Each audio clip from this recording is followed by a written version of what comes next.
हैं city 11 news Pakistan HD। खबर शामिल करते हैं नौशेराबादी सून से हमारे नुमाइंदा मलकजाहत फारूक अवान की रिपोर्ट के मुताबिक district police officer Khusham Mohammad Naveed की हदायत पर DSP सदर खालिद महमूद बलोच ने थाना खटक में खुली कचहरी लगाई, जिसमें सारी ने शिरकत की और अपने मसाइल से आगाह किया।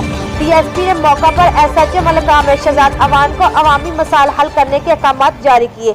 खुली कचहरी में ज्यादा नवीयत के थे DSP सदर खालिद महमूद बलोच ने कचहरी से खिताब करते हुए कहा कि हमारे दरवाजे 24 घंटे आवाम के लिए खुले हैं और इंसाफ हर साल की तहरीज पर पहुंचाना हमारी अवलीन तरजीह है। अगर इमरजेंसी की सूरत में 15 पर कॉल की जा सकती है। अगर पुलिस आपकी बात ना सुने तो आपका पंजाब हेल्पलाइन 8787 पर शिकायत दर्ज कर सकते हैं।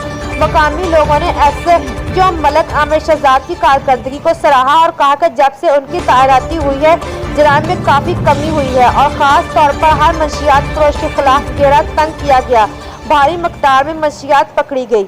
मजीद खबरों के लिए देखते रहिए सिटी 11 न्यूज पाकिस्तान HD।